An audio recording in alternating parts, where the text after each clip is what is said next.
É isso aí, pessoal. Sejam bem-vindos a mais um episódio do Somcast. Hoje, fugindo um pouquinho do óbvio aí, daquele pessoal sommelier, aquela coisa muito tradicional do nosso universo. Eu vou ler um pouquinho o currículo dela aqui, tentar não dar spoiler, né? Mas vamos ver, né? Atua há mais de 20 anos na parte de comunicação corporativa e relações públicas, trabalhando também com planejamento estratégico e conteúdo editorial. É fundadora e editora-chefe da revista eletrônica Viagem e Gastronomia, acho que aí já deu para sacar, que hoje está dentro da CNN Brasil, onde também ela é apresentadora do CNN Viagens e Gastronomia, Daniela Filomeno, tá certo? Certíssimo, prazer. Prazer, obrigado pela Obrigada participação. você pelo convite e pelo vinho, né? Antes da gente iniciar aí nesse universo de viagem e gastronomia e vinho e tudo mais, só aproveitar para agradecer nossos patrocinadores, Sanvivan, camisetas do universo e do mundo do vinho. Nosso cupom SOMCAST15 está aí na tela. Acesse aí QR Code para quem está no YouTube e na TV. Só apontar o celular. Link na descrição. Agradecer a Encâneva também por essa charcutaria incrível. Wagyu, porquinho do Rock, coisa fina. Tá bonito. Tá bonito demais. E cheiroso. Né? E também a Triguiúva, por estar fornecendo aqui os vinhos nacionais para o nosso podcast. Esse aqui é um da família Beber, um Cabernet Franc lá da Serra Gaúcha, incrível. A gente já tomou um golinho aqui, tá bom demais. Então o QR Code tá aí na tela, link na descrição, acessa lá. Não tem cupom ainda, mas pode falar com o Gui lá que ele vai fazer um desconto especial para vocês. E Gui, já vamos ter que fazer um cupom para deixar o negócio correto, fechou? E é isso, pô, Daniela, obrigado pela participação. Acho que antes da gente entrar no universo Daniela, eu queria entender se o vinho tem alguma coisa na tua vida pré esse universo de viagens e tudo mais. Você tem alguma memória com o vinho? Tenho uma memória engraçada de infância. Minha família é italiana. E eu tinha uma tia-avó que, tia Vitalina, às vezes a gente chamava ela de tia Vitamina. Ela era muito pequenininha mesmo. Eu lembro que a gente era criança e ela fazia aquela mistura de soda, água com gás, açúcar e um pouquinho de vinho. E servia pra gente biscoitinho, aquela coisa bem italiana.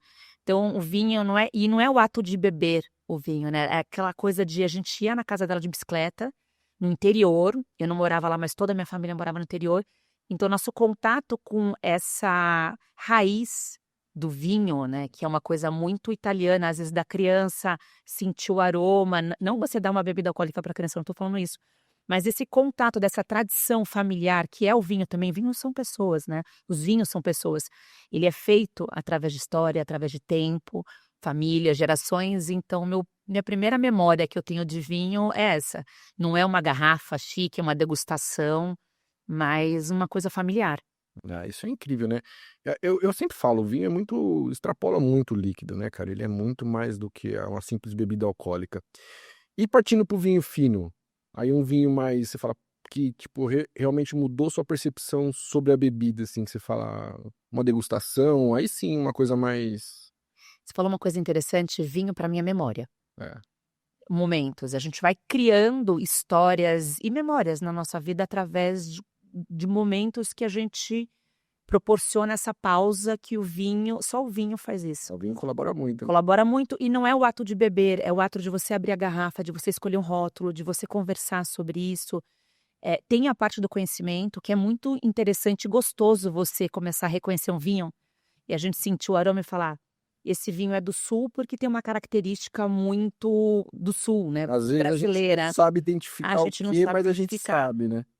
Eu ainda estou num momento de aprendizado com vinho, principalmente da Serra Gaúcha, mas você sente aquele aroma muito característico, principalmente o sabor. É um Cabernet Franc, é um vinho leve, mas tem aquele sabor típico, né? Parece que é digital. O vinho tem isso. O mundo tem tem duas formas deliciosas de aprender sobre vinho, principalmente o vinho fino para mim. Uma é degustando. Não tem como a gente não criar repertório de vinho se você não degusta o vinho, não experimenta. E a outra forma incrível são as viagens. Você visitar uma região, um produtor, você entender a história do viticultor através do rótulo, do que ele faz ali e faz essa degustação, é incrível. Desde sempre eu faço, não me lembro quando eu comecei a fazer viagens e incluir vinícolas. Eu tinha mais ou menos uns 20 e poucos anos, fiz uma viagem longa para Austrália e Nova Zelândia. Eu me lembro de mochilar na Nova Zelândia e ir nas vinícolas de Marlborough. Ah, então você já começou bem zaça, né? Já estava lá, né? Eu lembro que o meu primeiro contato com o Claude Bay, que é um vinho hoje super conhecido aqui, eu falo que é meu vinho do sushi, é fácil. O Tecoco, que é um vinho deles também, é Tecoco o nome? Não me lembro. Também não, eu não lembro do vinho, mas aqui é um outro vinho deles também, que é o mais superior. Mas você viajar, estar nesse contexto, ir numa vinícola, fazer degustação, conversar com o produtor, entender a história de vida dele, o terroir, é muito rico. Então, o meu contato com o vinho fino foi assim. Obviamente que a gente, na adolescência, a gente tomava vinho de mesa, aquela bagunça. Nossa, corre, doido. Nossa, vinho Natal, que eu lembro que você lembrava dele a semana inteira. Quando eu era adolescente, mas as viagens me trouxeram um repertório de entender mais sobre as regiões e fazer essa conexão com pessoas. Não, total, assim. A minha primeira também foi, tipo, uma coisa muito bizarra. Foi, tipo, no mais tradicional possível, queijo e vinho na Conte Toro, no Chile, assim. E é realmente aquilo que você falou, é o momento, é quem tá do seu lado, é mais às vezes do que o que tá dentro da taça ali, Total. qualquer coisa, né? Pô, que legal. E antes da gente entrar no mundo gastronomia, viagens, e acho que é o que você vive 24 horas por dia hoje, eu queria que você falasse um pouquinho da tua trajetória, né? Que vem da área de comunicação, acho que é jornalista, publicitária. Conta um pouquinho pra gente. A vida inteira fui de escritório, né? Hoje que eu tô na TV, mas o Viagem Gastronomia começou a partir de uma vontade minha de anotar e de conseguir compartilhar. Eu não decoro as coisas, eu precisava anotar e aí vira um blog. Antes disso, em paralelo com isso, eu trabalhei a vida inteira com comunicação corporativa, né? Gestão de crise, você fazendo estratégia de comunicação para grandes empresas, relações públicas, assessoria de imprensa. Eu fiz um bom tempo, eu trabalhei na CDI, na Casa da Imprensa, muito tempo, com grandes empresas. Eu cuidei da American Express 7 anos, eu trabalhei com Johnson & Johnson, Neutrogena, trabalhei com a Alcoa, Siemens, eu fiquei quase 9 anos. A gente fez a introdução do chip, do GSM no Brasil, de celulares. Eu fazia tecnologia e finanças, eu fiz durante muito tempo. Mas sempre, eu sempre trabalhei e criava o que eu chamava de mini férias. Tinha um feriado, eu viajava. Ia atrás de restaurantes. Eu brinco que se tinham 4 dias era o suficiente para eu varar à noite, para ir chegar em algum lugar, voltar, ficava 3, 4 dias, voltava à noite, escritório de novo. Esse mundo das bebidas veio através de uma maluquice minha, quando eu tinha 19 anos, que eu tinha dinheiro do meu primeiro carro, eu trabalho desde os 14, e eu juntei o dinheiro, fui para Ilhabela, que eu já tinha casa desde sempre lá, e comprei um bar. Porra. 19 anos, 19 para 20, comprar um bar com 2 sócios tão malucos quanto eu, o que acontece? A gente faliu, óbvio. É interessante que até hoje as pessoas às vezes no Instagram me procuram: Dani, eu frequentei o Café Pirata na Rua do Meio, porque a Rua do Meio e Ilhabela era uma coisa incrível, carnaval, tudo lotado, era uma festa que tomava conta do centro histórico de Ilhabela, que é a Vila, e nosso bar era no centro. E era todo mundo ali. Bem na Vila, ali em frente ao Rocha, do lado do que era o bar do Cidinho, que é maravilhoso. Então, a gente criou um ecossistema ali através de bebidas, de drinks. Eu lembro que a gente fazia uma competição de sentir o aroma e tomar um gole do drink e saber exatamente o que tinha. Era uma coisa assim que é um treino pro vinho, talvez de aroma, de paladar. Significa que contribuiu alguma coisa? Óbvio que não, a gente não tomava nada de vinho naquela época. Só que eu sempre tive uma vida paralela de trabalhos. Eu tinha um bar e falimos no bar. O bar virou uma danceteria. E eu falava muito rápido. Não que eu fale devagar hoje. E eu precisava pagar a dívida e fui para uma entrevista de emprego. Nessa entrevista, eu falava tão rápido que eles entenderam que eu tinha uma doceria, não uma danceteria.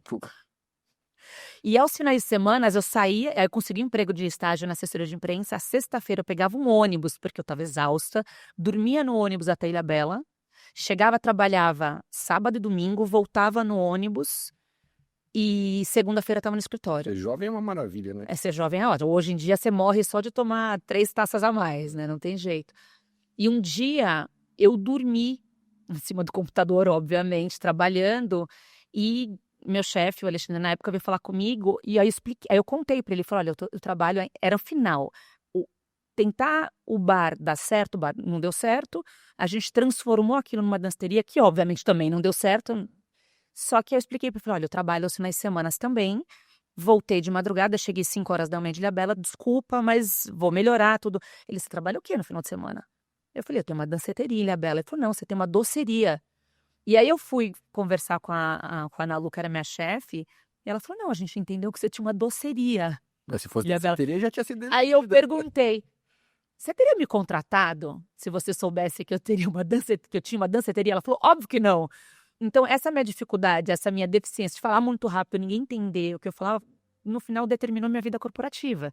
Que eu fiquei lá 8 anos, de lá eu saí para o LEAD, para o Grupo Dória, fiquei outros 11 anos trabalhando, e o Viagem Gastronomia surgiu no meio do caminho. Eu cuidava de 19 revistas, lá era publisher de 19 revistas, Imagina. então escrevia muito para as revistas também, e o site foi tomando corpo. Tudo paralelo, geminiana, né? Fazendo tudo ao mesmo tempo. Então por isso que eu me identifico um pouquinho com essa loucura aí. Tá, vai fazer aniversário também? Dia 29 agora, meu. Dia 29 de maio? Meu também. Aí, ó. Ah! Aqui, ó. Saúde, Daqui a parabéns. pouco não é no Barra vai com vinho, É com isso vinho, aí. com vinho. Ó, não foi. Olha isso! É. Mas dizem que homem geminiano é muito mais maluco que mulher. A produção também é A produção é. Também? de junho. Ó, Pô, eu sou muito desse negócio, desse universo paralelo. O projeto aqui do Somcast, ele é um projeto paralelo, né? Na minha vida que paga boleto, né? é muito bom, né? A gente sempre tem uma vida que paga boleto. Não, a ideia é que. Hoje o Viagem de Gastronomia é quem paga meus boletos. Mas é isso, daqui a alguns anos talvez pague os boletos. Hoje é só uma loucura, né? Mas é muito engraçado que agora a gente vai pra TV. Aí, pô, agora deu certo, né? Viagem de Gastronomia tem 20 anos.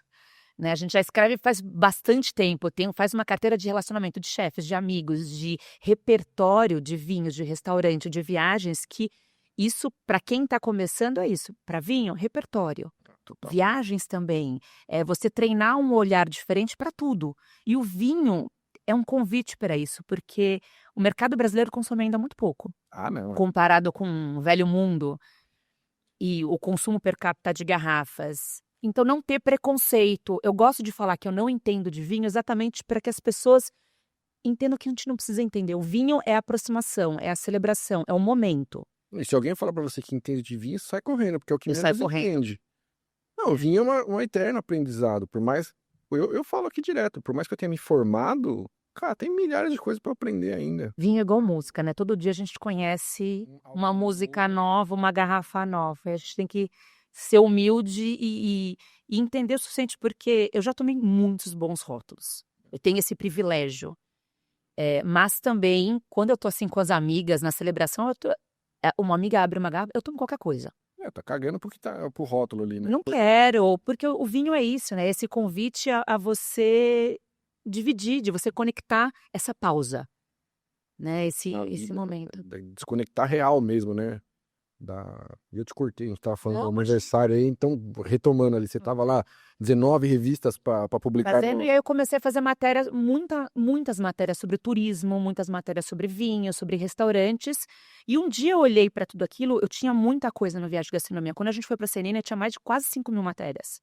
Já, de anos, né? Não era uma coisa ainda como hoje, a gente entra com 100 matérias por mês no Viagem de Gastronomia, no site. A gente tem quase 15 milhões de impactos por mês. De views? De tudo, de views, juntando YouTube, TV, site, social media, é muita coisa.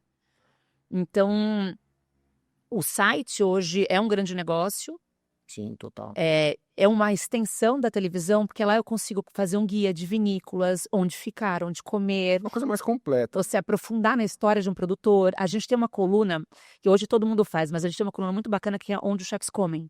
Essa coluna deve ter uns 12 anos. Eu já vi isso aí. E a gente tem agora o que os sommeliers bebem, o que os bartenders, onde os bartenders bebem. A gente foi... Porque no final, é assim que a gente faz as nossas listas. Quando você vai viajar para um lugar, para quem você pede dicas de vinícolas? Hoje? Pô, quando eu vou viajar, eu busco muito no que eu já conheço. Tá. E nas aulas que eu tive da ABS, eu pego todas as minhas anotações. Porque em cada aula de país que a gente tinha, os professores falavam, tem aqui uma lista com as principais vinícolas, tal. Então eu já tenho tudo isso meio anotado. Mas Eu vou pro YouTube, cara. Hoje eu sou um Olha aí. consumidor muito louco. Você não do tem uma, YouTube. uma lista de amigos, de chefes, de sommelier, de nada? Você tem que fazer isso. É a melhor forma. Eu tenho de alguns sommeliers que aí eu tenho um pouco mais de contato, que eu sei que ele é especialista naquele país e tal, aí eu mando. Mas ainda assim, É a melhor forma. eu tenho É o que boca a dosar um boca. pouco a questão de vinícola em viagem, porque senão Não dá, né? não dá, não dá, não dá. A gente, quando vai gravar, eu falei, gente, se uma viagem só de vinhos, uma vinícola de manhã e uma tarde. É. Não tem condições. Porque você tá lá num baita vinho com um produtor celebrando, ele senta à mesa, não é aquela coisa de cospe aqui, impossível. Então eu prefiro fazer uma coisa mais reduzida, né? Não fazer aquela gincana de vinhos e conseguir aprofundar mais.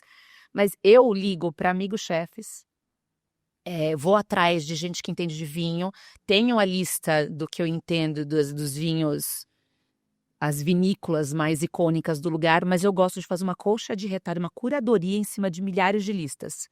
Não tem uma viagem que eu vá com uma lista gigantesca, obviamente não consigo cumprir um décimo e não volte com uma maior ainda. Aí converso com o próprio produtor de vinho, concierge, o dono do hotel.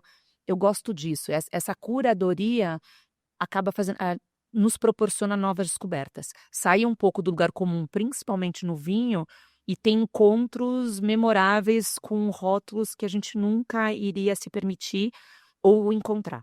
Porque tem um universo tão vasto, incrível, né? E a gente às vezes vai sempre naquele ícone e tal, não sei o quê, e acaba esquecendo os pequenos produtores, as vinícolas boutiques, que muitas vezes são os que vão te acolher de uma forma totalmente diferente. Nem tem propaganda, às vezes, né? Você não consegue nem achar. Você vai pro interior da Itália, não tem nem Instagram, não tem nada. Nada, nada, nada. Eles não respondem WhatsApp, é e-mail, reza e espera, ou telefone. Não, tirando as principais, assim, as que tem mais essa visão mercadológica pra fora, o resto é, porra, difícil demais. Borgonha, você esquece, você não. A Qual é o seu galera. vinho preferido? A jornalista agora começa a entrevistar, né? Tem que parar Olha, com isso. Eu tava batendo esse papo ontem, acho, com o Juliano Carrá. Foi com o Juliano que eu bati esse papo, produção? Não sei, não lembro. Eu não tenho um vinho preferido. O meu preferido é o próximo, que seja diferente dos outros. Boa. Eu não gosto muito de repetir rótulo. Não é muito minha Não? praia, não. Nossa, eu me apego, eu gosto de experimentar um rótulo diferente ou alguma coisa nova e apresentar para os amigos. Eu adoro fazer isso. E também quebrar algumas barreiras. Recentemente a gente foi para o Vale dos Vinhedos, no Sul.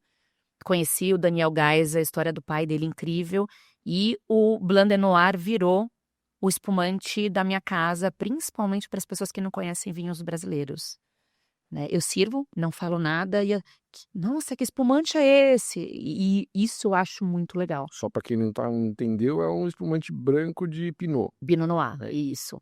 Então, você proporcionar isso e quebrar barreiras de preconceito. Aí estão falando, Dani é brasileiro? Eu falo, Ah, cara, aqui no Brasil, questão de espumante absurdo. é absurdo, cara. É. A gente bateu um papo com o menino da Dom Giovanni aqui também. Porra, você tá louco. Eu acho que o vinho, ele tem uma fórmula muito interessante, né? Eu estava lendo uma história, estou lendo o livro do Romain Conti e gosto de ficar lendo artigos até das pessoas que fizeram, né, a história do vinho no mundo. E vinho leva muito tempo. Vinho é muito fácil de fazer, mas vinho leva tempo e o vinho é muita dedicação. Você praticamente é uma devoção. Eu sou muito amiga do Pierre Lurton, né? Cheval Blanc, Chateau de Quem, Pierre Lafite Lurton, uma das pessoas mais icônicas, uma das famílias, né, mais icônicas de todo Bordeaux. E quando você vai na casa dele, fica lá com ele, o Pierre, ele é um camponês e ele fala muito isso. Tá ali com o cachorro, as crianças, minhas crianças adoram ficar ali, a gente acorda de manhã, ele adora lavar louça, a gente fala, o Pierre cozinha, a Lê também cozinha e ele lava a louça. Essa questão que eles têm da relação com a terra, ele olha pro clima e fala, fica atento porque vai chover, ele sabe qual é a chuva, ele sabe a intensidade da chuva, você caminha com ele nos vinhedos, principalmente no Yquem, que tem aquela névoa, né, depende muito o fungo depende muito disso para poder fazer o Sauternes. Esse vinho fortificado, esse vinho incrível, né? O Chateau de Quem foi eleito o vinho dos vinhos já por Napoleão III. É surreal. É o néctar, e é. Mas, no final, os vinhos são pessoas, né? É a mão do vinheiro. E com uma união muito linda de natureza, Borgonha faz muito isso, a expressão do terroir, o olhar do vinheron e aquilo. Então, essa simplicidade do vinho me encanta muito. Porque se você for partir para o mundo da tecnologia, você consegue arrumar muitos E defeitos muita no gente... vinho que acontece em vinhos de larga escala, de volume. Agora você vai para uma região dessa que você está comentando, ou mesmo lá no Vale dos Vinhedos, é a mão do produtor ali, do viticultor, o amor que ele tem pela terra, que vai fazer aquele fruto maravilhoso, porque a gente está falando de terroirs com baixa intervenção na hora de vinificar, né? E aí não tem milagre. Ou você tem amor pelo que você está fazendo ali, produz a melhor uva possível, senão você vai ter que ir para as correções e tudo mais. Porra. E a tecnologia está aí para isso, essa evolução tá para ajudar. Não estou falando de intervenção, estou falando de tecnologia. E aí, quando você vai, por exemplo, que a gente voltando para os vinhos brasileiros, para uma Era dos Ventos, por exemplo, que faz um vinho biodinâmico lindo, né? O que eles fazem ali é uma coisa, é uma obra de arte. Eu não gosto de vinho natural. Eu não tenho nenhum preconceito com vinho. Eu acho que o vinho é isso, é você entender um pouco a história dele, o terroir, e você se entregar a esse conhecimento ou ao momento. A gente tem esses dois momentos de vinho, né? Às vezes eu tô aqui para aprender, às vezes eu tô aqui para celebrar, para curtir. O vinho é isso, o vinho é o momento, o vinho é a celebração, o vinho são as pessoas, é o ato de amor. É abrir a garrafa, hoje não, hoje eu estou fazendo uma degustação e eu quero entender o que está sendo produzido aqui. E o vinho brasileiro está evoluindo muito. Eu fiquei Demais. muito surpresa. A gente tem a região dos Vales do Vinhedo, tem a região de Pinto Bandeira, que tem a primeira denominação de origem de espumantes fora do Velho Mundo, mas aí para a campanha, todo mundo já está produzindo lá, plantando lá. Dizem que a campanha é a nova Borgonha brasileira, que o terroir de lá é único. Tem a Guatambu, por exemplo, que tem o Épico, que é um vinho maravilhoso. Então, eu acho que a gente precisa um pouco mais valorizar o que a gente tem no Brasil como uma obrigação, nós que gostamos do vinho, como que a gente pode olhar isso de uma forma que a gente consiga contribuir, porque são famílias. É o impacto no nosso mercado, gera turismo, transforma a vida de uma cadeia inteira. Então, nós que gostamos de vinho, né? Não somos do mundo dos vinhos, eu entendo isso como uma obrigação, como um trabalho que a gente deve e vai contribuir. Não, total, assim, a gente como comunicador, né, tem essa responsabilidade. Eu aqui no podcast, eu faço questão de receber os produtores, ter sempre um vinho brasileiro aqui na mesa. Acho que, pô, a gente tá fazendo tanta coisa legal hoje aqui no Brasil. Essa loucura de dupla poda, colheita de inverno aqui em São Paulo, Minas. Agora está no Brasil, tem produzindo vinho na Chapada Diamantina. Tá produzindo vinho. A gente tomou esses dias um vinho, era de Rondônia do Acre. Do Acre, né? Era um espumante de fruta, né? A fermentação, vamos lá, do que ele era o vinho? Era de carambola, A gente tomou recentemente um vinho do Acre que era um espumante de carambola. Que se você for pegar na legislação brasileira, desde lá dos primórdios, todos os fermentados de fruta, eles eram considerados vinho, né? Depois de um certo tempo que tirou, mas... Criaram uma série de regras. De regras. Eu já tomei um espumante de caju. E a harmonização, né? Quando você pega uma chefe, eu tenho uma chefe maravilhosa, a Lídia, na Serra Fluminense, quando você pega, do ateliê, quando você pega essa harmonização, a gastronomia líquida, né? Você faz esse casamento perfeito, vinho é comida. É uma gastronomia líquida. Vinho tem essa extensão com o prato. Ontem eu estava em Lima e a gente foi num restaurante que é 50 Best, chamado Lady B. Quando você olha para ele, é um botequinho. Você senta no balcão ali, é um passeio por essa gastronomia líquida, porque na verdade ele harmoniza o prato com o drink. Você pede o drink, ele harmoniza o prato. Aí ele falou, posso fazer para vocês esses três drinks? E aí vem junto um prato. Não dava para levantar dali. Foi uma refeição que a cabeça faz assim, abre. Explode. E drinks com álcool, drinks sem álcool, um tubérculo peruano, andino, usado como um fermentado. Esse mundo que eu olhei e falei, Gente, isso aqui é obra de arte. Não, e lá os caras são profissional em alta gastronomia, né? Ali esse negócio é tão surreal, assim, porque é um...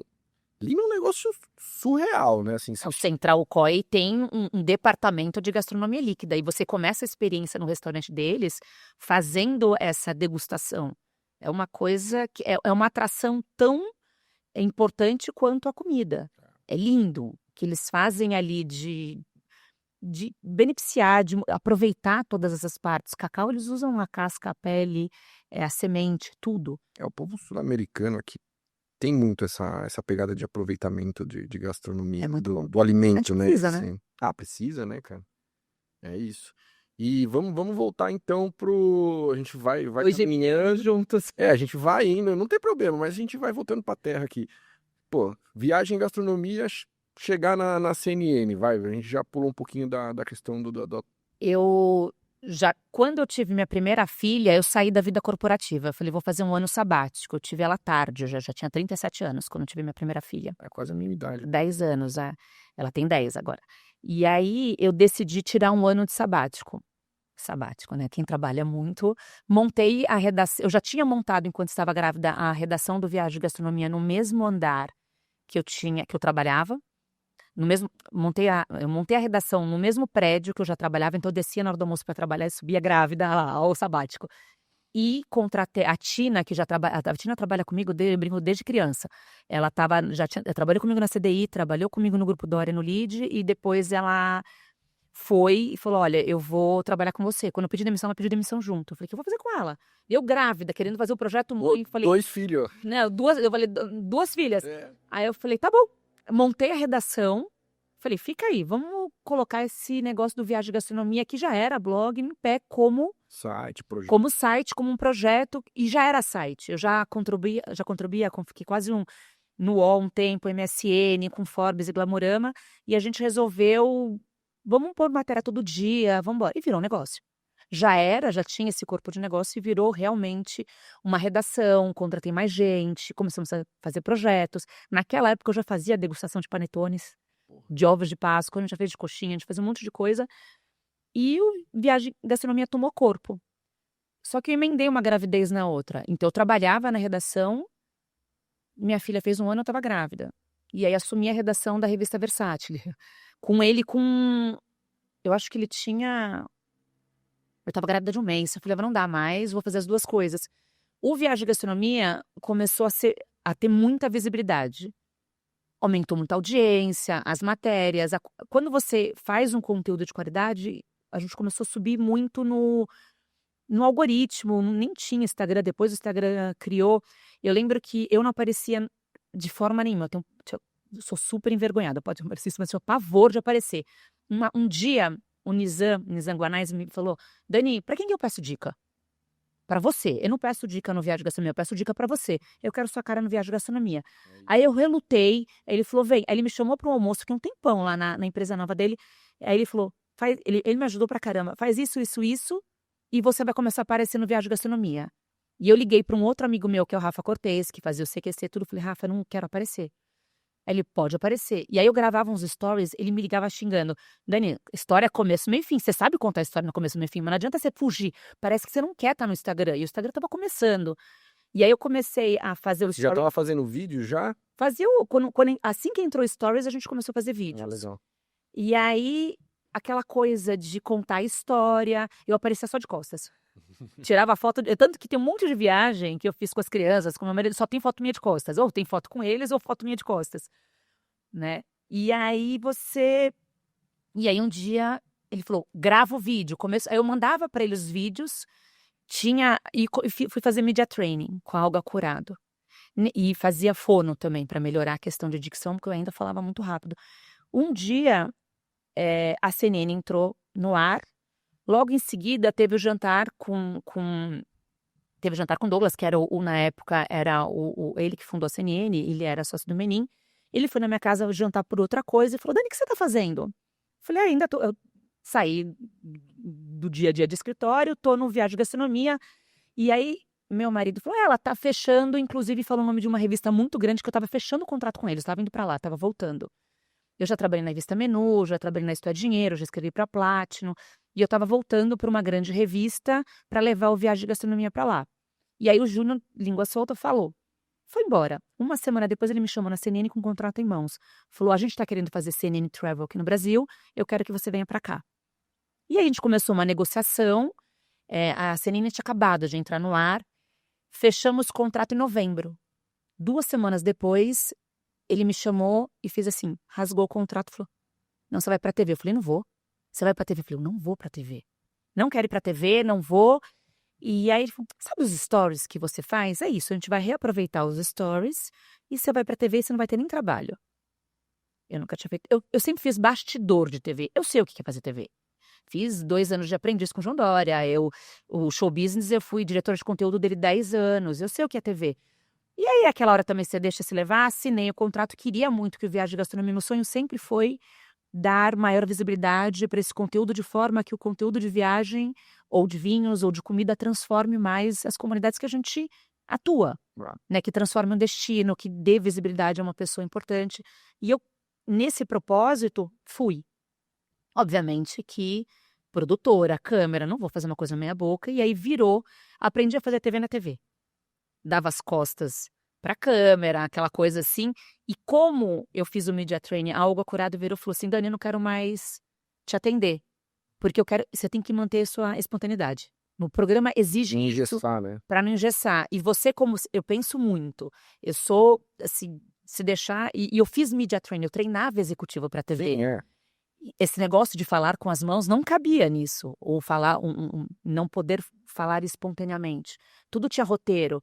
Então eu pensava muito, dificultava muito minha vida. Quando ela me deu esse toque, eu soltei e me permiti a ser quem eu era. Na parte da curiosidade, do bate-papo. E minha equipe na CNN me ajudou muito. Né? Logo depois chegou o Bruno, que trabalhou comigo lá, o Lucas, que é meu diretor até hoje, o Mineiro, câmera que tá lá, que ajuda em tudo. Então, eu tive eles me abraçaram.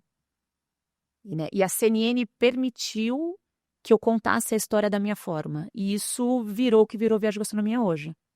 Isso pô... Assim, a gente começou aqui um projeto muito embrionário que é ir visitar as vinícolas, eu na estrada, né? Que é sair de dentro do estúdio e ir. E é muito nessa linha também. Se tiver que rodar, vai ser no natural. Vai ter que ser do jeito que é, porque sou eu ali. Aqui também, né? Não é uma coisa muito engessada, com roteiro. Tanto que a gente sofre pra caramba pra gravar, porque a gente não cria um roteiro. A gente deixa acontecer e isso acaba levando um pouquinho mais de tempo. Podcast, né? Vai dando aquela esticada. A gente faz uma introdução, conta toda a história da vinícola, todo o processo, tudo mais, e depois ainda faz o podcast. Então é meio-dia para gravar na vinícola, depois mais meio-dia para gravar o podcast. Então, assim, é um projeto que a gente tá com muito carinho aí. Com certeza tem muita inspiração Isso é visitar a vinícola, né? nos vídeos que você já fez por aí, pode ter certeza. Eu adoro. Eu acho que a gente ter essa proximidade com o produtor. Você tem 2 formas da gente viajar com vinho. Uma é você visitando a vinícola, a região produtora, e outra é você pegar um vinho de um determinado país e fazer essa viagem através da taça. Taça, é total. Né? Essa história, você entender o clima, a localização, a altitude, que tem ajudado, além da dupla poda, a altitude tem ajudado muito aqui no Brasil e na Argentina. Você vai para Mendoza hoje, dos vinhos de altitude, né? O Malbec na altitude refinou muito mais. Ele ficou elegante, delicado. Muito, muito, muito. Assina embaixo. Então tem essa evolução, que aí vem a tecnologia, né? Catena Zapata está com um instituto lá gigantesco de melhoria, e não é só para os vinhos deles. É muito interessante como a Laura Catena, ela divide o conhecimento com o setor. Essa união é muito bonita. Você vai para Bordeaux, eu participei de um jantar muito legal que o Dário, do Banca della Bistecca, Dario Cecchini, fez. Tinham 40 vinheiros na mesa. Eu olhava assim e falava, caramba, Chateau Canon. É isso. E eles tinham assistido ao meu programa, isso que é muito bacana. A gente fez uma série de 4 programas em Bordeaux, gravei na pandemia, preciso voltar, né? Uma bela desculpa, né? O vinho é uma bela desculpa para voltar, mas essa ponte que acaba fazendo a gente com com esse universo, porque é maravilhoso, né? A gente fala do vinho da celebração, mas o conhecimento também é muito bom, a viagem é incrível, você descobriu o país através da taça. E as conexões que a gente faz também, né, através do vinho. Eu acho que o vinho ele te leva para lugares que talvez você nunca fosse se não tivesse relação com a bebida. A gente vira daqui de uma entrevista para um bate-papo celebrando. Esse é o poder do vinho. É isso, total. E quando você viaja, como que é essa estrutura, assim? Vai você, teu produtor, diretor, câmera, tal? Porque a gente se mata em 3 para poder fazer esses programas fora aqui do estúdio e... Você se mata em 3 para fazer o programa, eu viajo em 4, às vezes 5, para fazer um programa de TV de 40 minutos. Primeiro que eu tenho uma equipe multidisciplinar. Todo mundo faz tudo, a gente não escolhe trabalho. Então eu produzo, se precisar falar com o produtor eu faço a curadoria do que a gente vai fazer. Todas as reuniões de produção, antes eu participo de tudo. A gente determina o que tem mais importância e minha equipe é muito eficiente. Então eu tenho um diretor que tem a capacidade, a gente faz isso, a gente termina o dia de gravação, a gente senta, isso aqui rendeu, isso aqui não rendeu, isso aqui poderia ter rendido mais, olha, tá faltando isso aqui. O programa está pronto, vamos cortar essas pautas seguintes, a gente tenta de alguma forma mostrar o destino e estamos no esforço. Eu como geminiana eu quero fazer tudo, nem como geminiana, eu adoro fazer tudo, se deixar, eu faço em Lima eu fiz isso, né, almocei 2 vezes no Central, jantei 2 vezes no COI, a gente faz aquelas coisas eu adoro curtir um destino com calma, mas se eu estiver trabalhando eu vou na maratona, eu tenho um DNA de trabalhar muito. Só que eu preciso que a equipe também entenda o nosso conceito para conseguir transmitir isso através de imagens. Então, quando a gente termina de gravar, a gente vai almoçar. Todo mundo come a mesma comida, a gente toma o mesmo vinho, a gente fica no mesmo hotel, a gente gosta de estar juntos para que todo mundo entenda esse conceito. Porque se cada um estiver no lugar, acabou a gravação, ninguém vai vivenciar. Porque viagem é experiência. E essa troca depois, Vinho né? é você experienciar a terra, a história através de uma taça. A gente precisa disso. E no Viagem Gastronomia, eu preciso de apaixonados por vinho, por comida, por destinos. Vou dar um exemplo. A gente acabou de voltar de Roma. A gente gravou Roma e o entorno de Roma, cidades Castelli Romani, a gente gravou Orvieto, fomos para Perugia. Todo mundo estava tão feliz que a gente terminava de gravar, a gente marcava um bar secreto, alguma coisa, ia todo mundo para lá. Morrendo. Destruiu. Nós andamos 125 quilômetros em uma semana. Eu já que ia comer, vou mandar para poder, né? Eu voltei 1 quilo mais magra do voo. Como é que é possível? Mas porque eu gosto de dividir prato, era com vinho. Mas essa alegria de todo mundo querer vivenciar a Itália no último foi muito bacana. Voltou todo mundo muito feliz. Eu já vou marcar a próxima viagem com a minha família, eu queria trazer meus filhos aqui. Essa experiência que todo mundo se permite quando a gente viaja em equipe, vira uma grande família. Total. E uma todo conexão. mundo facilita muito o trabalho, porque eu lembro que a gente ficou até tarde num bar super bacana, e aí o câmera acordou de manhã e fiz nascer ele foi até um lugar para fazer o nascer do sol, porque ele viu ali o Vaticano. A gente foi logo em seguida que o Papa faleceu, acabou, assim, nossa agenda virou uma coisa de pernas pro ar. Eu tinha tempo para entrar no ar, então não tinha como postergar a viagem. Foi uma loucura, segurança, lotado, ano de Porta Santa, né, ano de jubileu, mais lotado ainda, e tudo deu certo. Isso que a gente faz. A equipe é reduzida, a gente tem uma equipe também eu tenho uma produtora, a Viagem Gastronomia também é uma produtora de vídeos, que a gente faz documentário de vinhos, e conta outras histórias, não só de gastronomia ou de viagem ou de vinhos, mas todo mundo tá junto, todo mundo vive aquilo junto. Eu acho que essa é a nossa magia.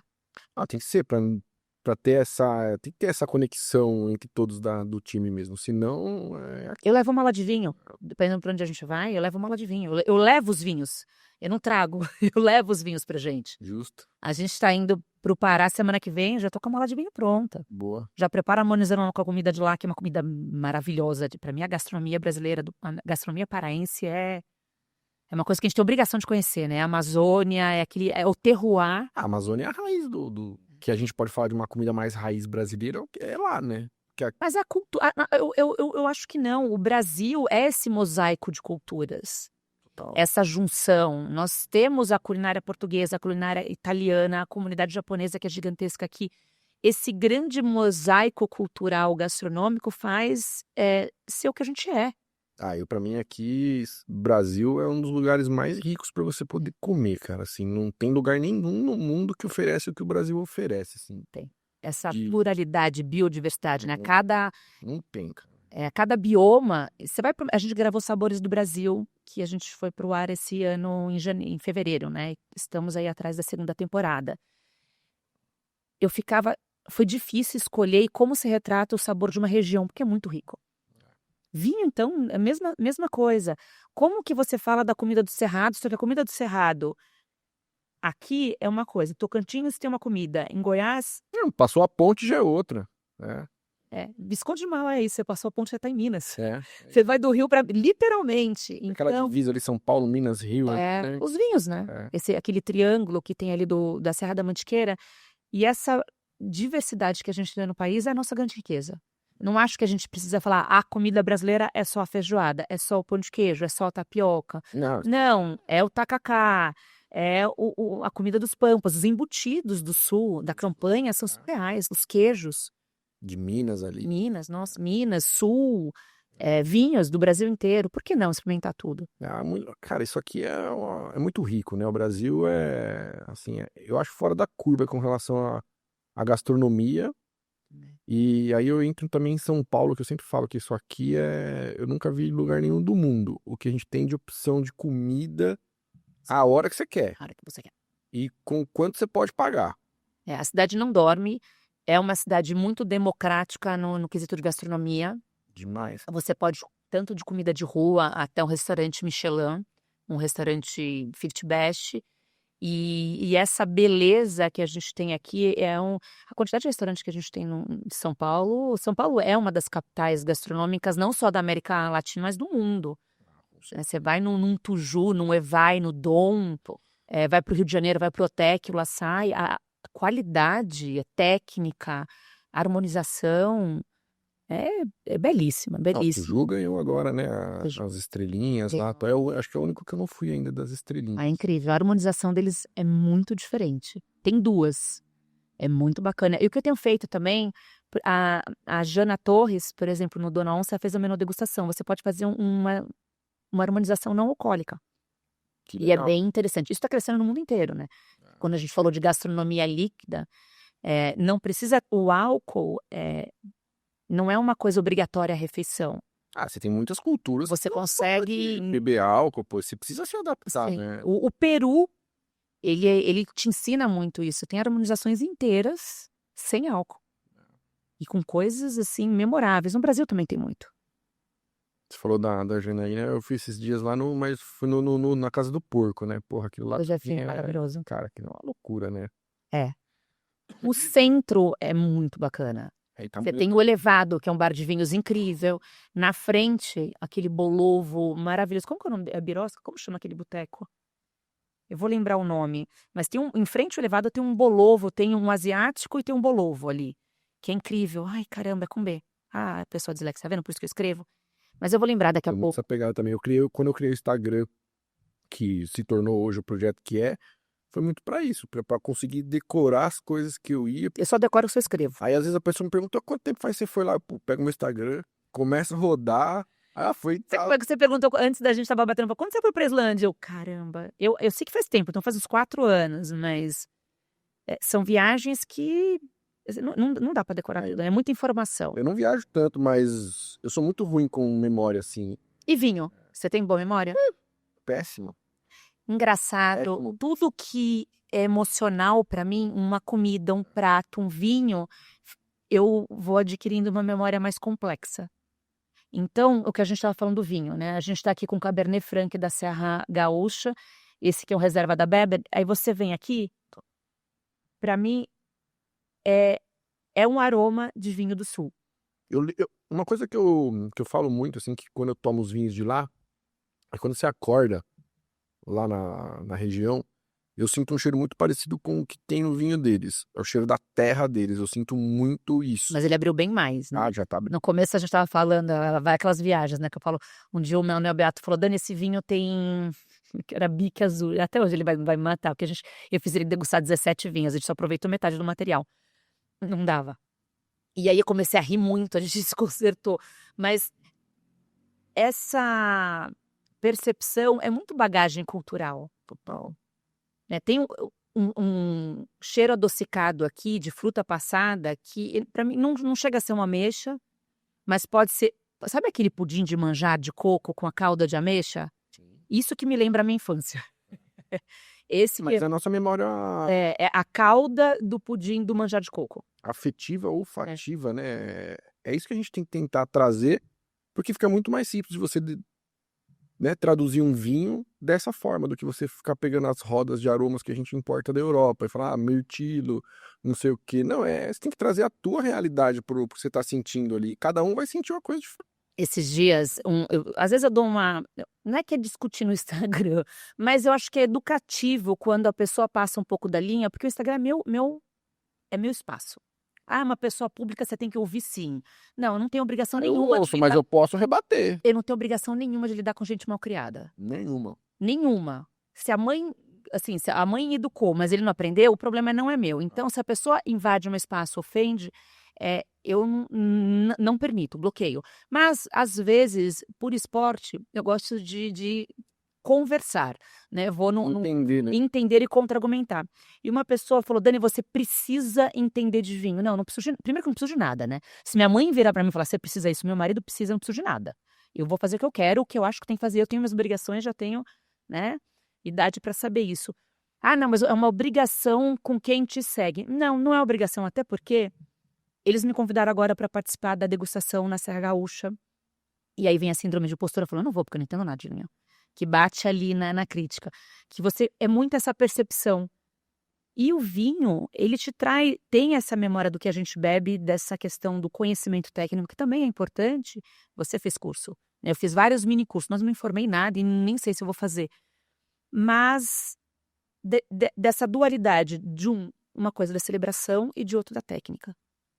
E a pessoa começou a discutir. E aí, hoje em dia, vinho para mim é essa aproximação das emoções. É meu trabalho? É.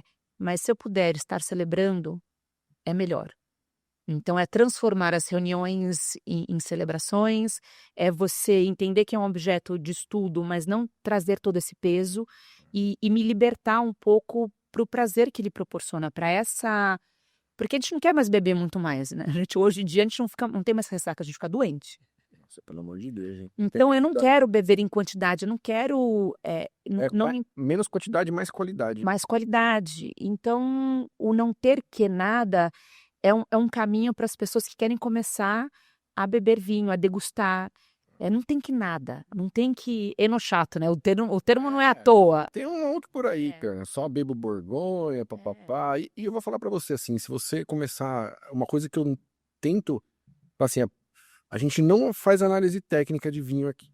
Boa. Vou separar totalmente, porque senão você vai acabar falando com uma bolha tão restrita, e talvez você não ter essa técnica tão apurada, apesar de você ter vivido muita coisa, mais do que muitas pessoas que são formadas, acho que traz leveza, e aí que é a coisa legal do programa, né? Você vai fazer perguntas que a maioria das pessoas gostariam de saber. Não aquela pergunta muito técnica, aquela coisa muito fora da realidade da massa. Porque você tá numa TV aberta, em termos assim, né? CNN. Sim.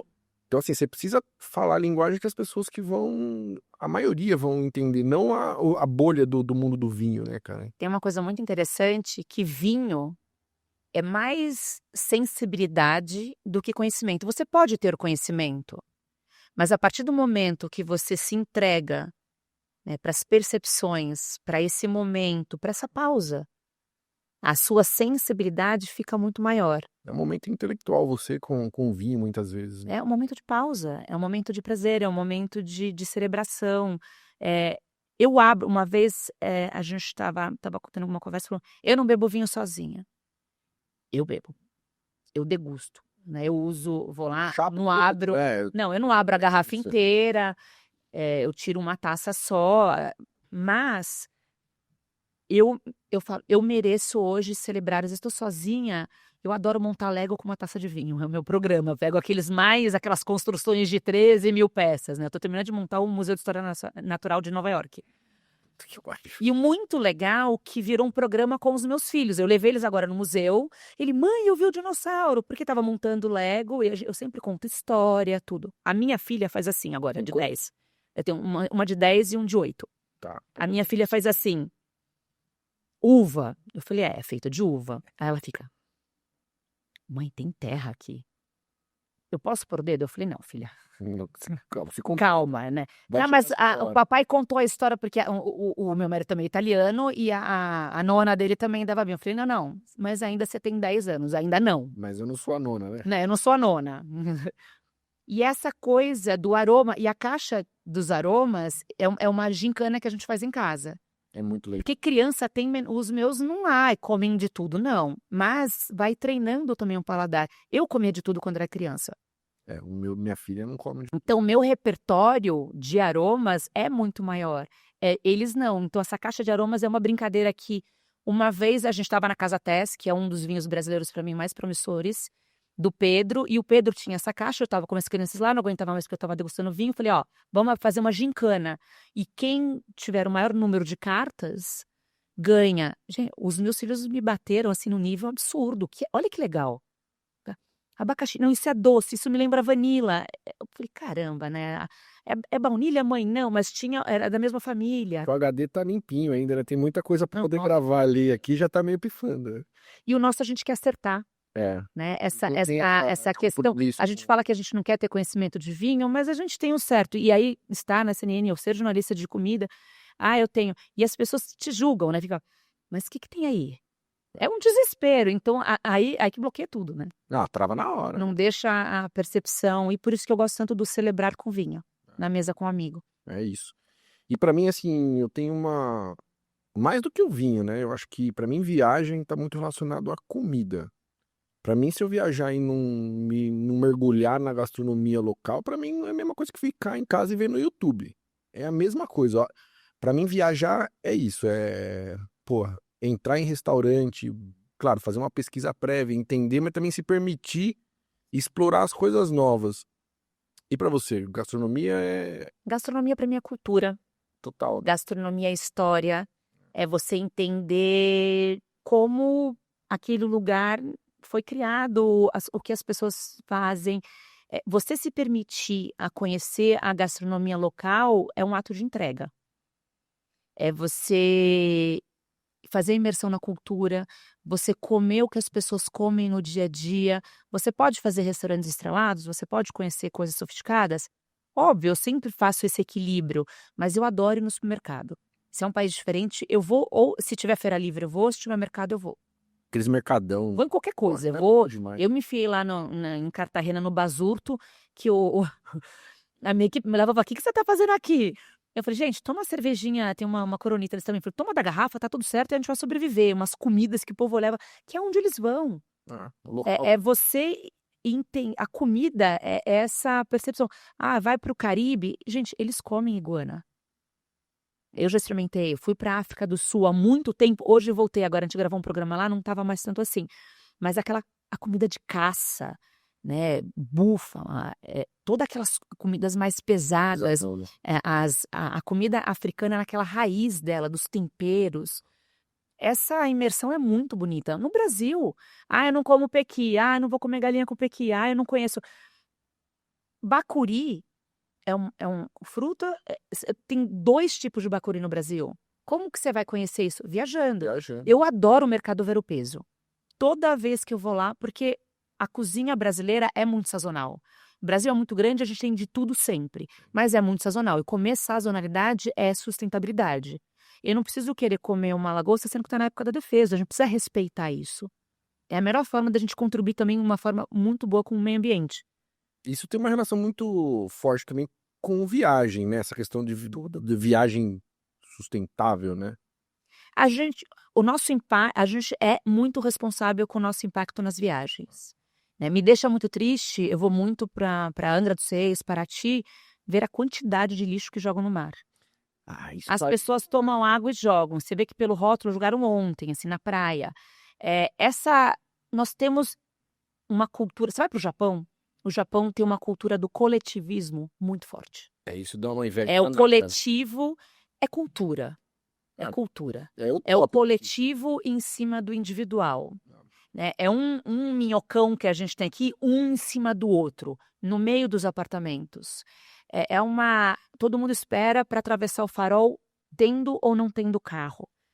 Né? É educação. Você pergunta onde é aquela rua, eles te levam até a rua. Eu fui no Sawada uma vez, eu estava desesperada porque tinha um horário. Sawada é um dos melhores japoneses que eu já fui na minha vida, que fica em Tóquio. 6 lugares no balcão, não falam uma palavra em inglês.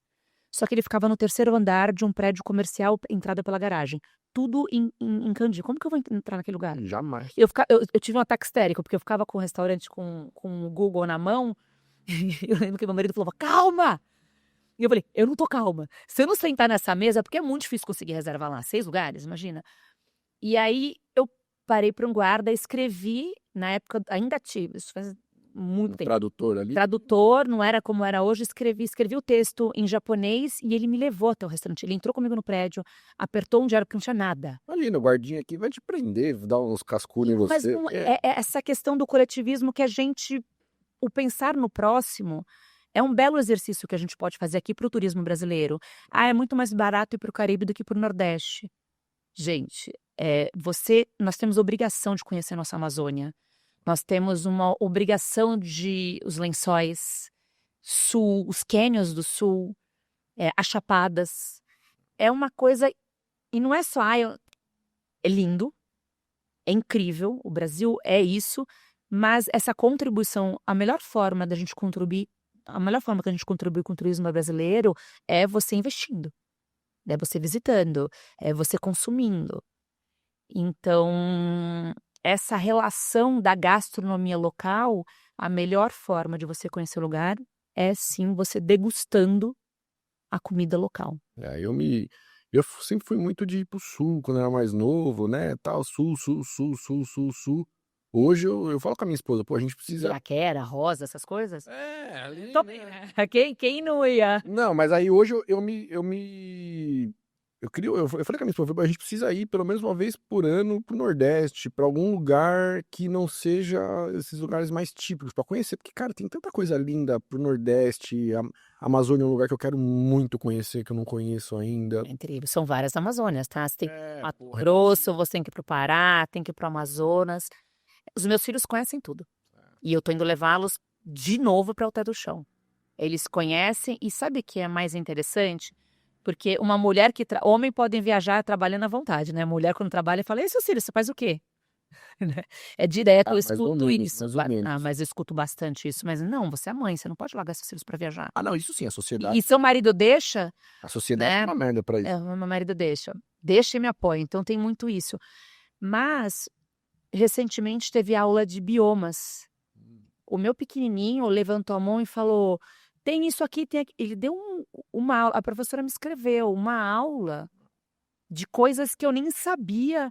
Estava na HD dele, porque eu levei ele durante a pandemia Durante a pandemia a gente foi para o Mirante do Gavião, em Anavilhanas, que é um lugar que eu amo. Eu trabalhei, na época que eu trabalhei na Siemens, eu fui muito para a Zona Franca de Manaus. Então eu fui para o Ariaú, eu já fui para Manaus mais de 20 vezes. Assim, Belém também agora, Belém eu vou cada 3 meses, eu amo Pará.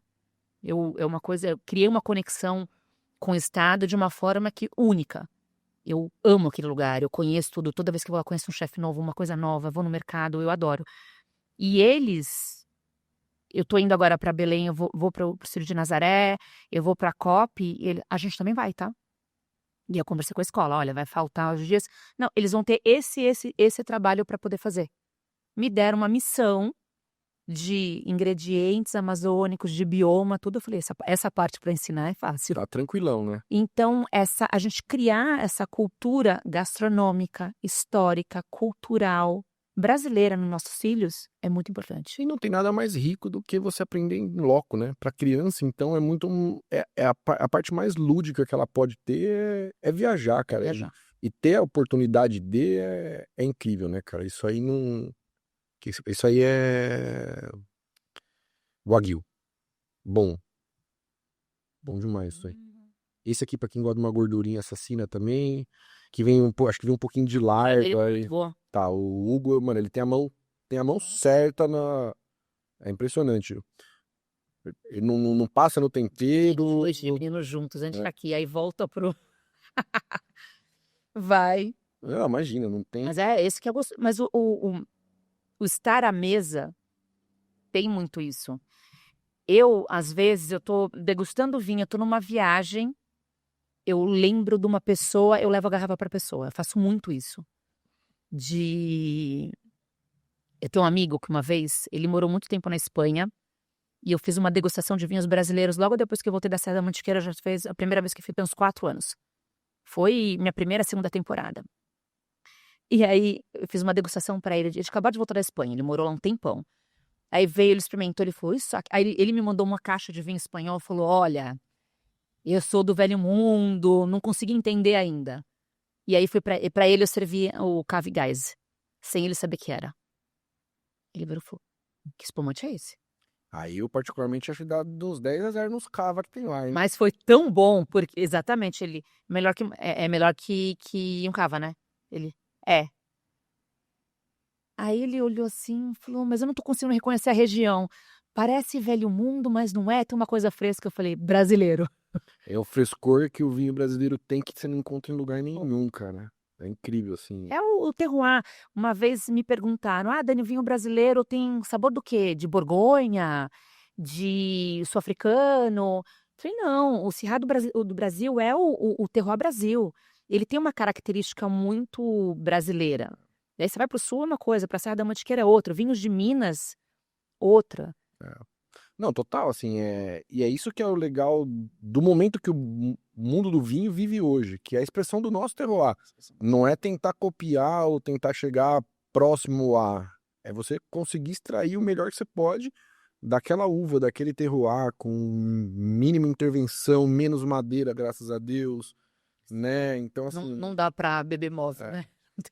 Tem quem gosta, mas, pô, tomar um Não, tipo de madeira... Não, você pega um chardonnay que dormiu lá, morreu, vira uma múmia dentro da barrica, não dá não, gente. Não, você não sente nada ali, você não sente a uva, claro, né? Mas você não sente fruta, você não. Pô, Mas isso tá mudando muito no já vinho. mudou, já. E não tô falando de vinho brasileiro, tá, gente? Tô falando de vinho A geral, Argentina mesmo já mudou isso há mudou bastante. 15, 20 anos atrás, já tá numa outra pegada, com menos madeira, ovos de concreto, ou fudres maiores, com menos contato com madeira. Tem umas coisas malucas aí de pessoal envelhecendo vinho, numas É ânfora. ânfora Tudo. também, uns vasos de vidro também pra você fazer. Pô, tem umas coisas malucas. Você foi pra Cafaiate? Na Argentina? É. Não. Muito interessante. Eu conheço Mendoza, dei uma raspada por Buenos Aires lá só no trajeto e tal, mas não. Vale muito a pena, porque eles têm lá o torrontés, né? Os vinhos de É uma barreiras. uva bem Não, complicada, é né? uma uva muito complicada, mas a Susana Balbo, que eu adoro essa mulher de paixão, a filha dela estava aqui no Michelin. Ela faz um belo, né? À toa que ela Ah, eles chama ganharam lá, né? de rainha do Torrontés. Mas a região é muito linda. Ah, pô, então. Não tem muita estrutura turística. Você vai para uma estrada que mal tem posto, toalete ou gastronomia, só que você vai parando nos cânions, nas paisagens incríveis, e aí chega a Cafaiate. Eu fui naquela Colomé, Tá, Colomé. que é onde começou o Malbec na Argentina, e tem um museu do James Turrell, esse cara incrível que é um suíço doido. Ele tinha acabado de falecer quando a gente estava lá, que tem um museu, e eu sou muito fã do trabalho do James Turrell, que ele faz com luzes, tudo. Só que para chegar lá são 4 horas numa estrada de terra, se matando. Minha equipe queria me matar. Só que essa questão das viagens, né? Essa conquista, é tudo, é o ambiente, é o contexto, a companhia. Eu adoro viajar por isso. Eu adoro o vinho por isso. Se você virar o vinho só o vinho como bebida, eu tenho cada vez menos buscado. Eu amo cachaça, só que cachaça não dá para ficar degustando. Ah, não. Eu amo cachaça. Gosto. Também gosto. Mas não dá para ficar tomando cachaça. Isso é uma Eu não coisa que aguento você uma vai dose, eu sou fraca. Eu sou fraca. eventualmente Eu brinco também. que eu não gosto de tomar muito, eu gosto de tomar sempre um pouquinho. Igual comida. Ah, como que você fica assim? Como você faz? Gente, a relação com comida, com bebida, tem que ser uma relação equilibrada. Né? Todo mundo fala, é impossível você trabalhar da forma que você trabalha, comendo o que você come e manter a forma. Eu treino muito, eu como pouco. Roma, você viu, andei sempre tantos quilômetros. A relação não precisa ser uma relação de ou eu tomo tudo, ou eu como tudo. O exagero é equilíbrio, tudo, né? É equilíbrio, não tem segredo, cara. E nada melhor do que ficar caminhando em Roma, né? Porra. De tratoria em tratoria. Minha esposa fala que lá é o lugar dela na Terra. Eu já prefiro Paris. A Mas Itália. eu ficaria muito feliz em Roma também. Engraçado, eu moraria em Florença, mas eu prefiro morar no Brasil. Eu não acho que. Eu gosto de passar temporadas fora. Eu gosto de passar temporadas fora, mas eu gosto de Voltar pra voltar pra casa. cá. Se minha família estiver junto, onde eu tô é minha família. É minha casa. Eu falo pra eles isso. Nas férias do final do ano, a gente ficou 2 meses fora, mas eu tava com minhas crianças, então eu tava em casa. Eu tô começando a iniciar essa fase agora, né? Minha filhinha tá com 1 ano e meio, 1 ano e 7 já. Então, Você viaja com ela? viajo, com certeza. O aniversário de 1 ano dela, a gente foi pro Douro. Primeira coisa. Agora a Os gente meus já estão vai. em fevereiro. Mês que vem a gente vai pra Espanha também. Pô, levar ela pra tudo quanto é canto. Tem essa. Vai achar parquinho em qualquer lugar do mundo. Eu tenho foto da minha pequenininha, eu tava grávida e dela brincando no parquinho na Rússia, em Moscou. Pô, na frente do hotel que a gente tava lá em Portugal, em Lisboa, é que na Europa é um pouco diferente daqui, né, cara? Qualquer lugar tem um parque, um cercado, uma área legal pra você brincar com criança. E, pô, tinha um parquinho lá, tinha meio que tipo uns 2 quiosques em volta do parque, cercadinho, uma grama sintética. E, pô, uma baladinha rolando, os pais ali se divertindo nos quiosques, as crianças se divertindo ali no. Cara, é diferente, né? A gente estava falando de coletivismo, estávamos em Trastevere, indo para Em Roma. Testaccio, e aí a gente passou num parquinho fechado, numa praça aberta, cheio de brinquedos jogados dentro do parquinho, cheio.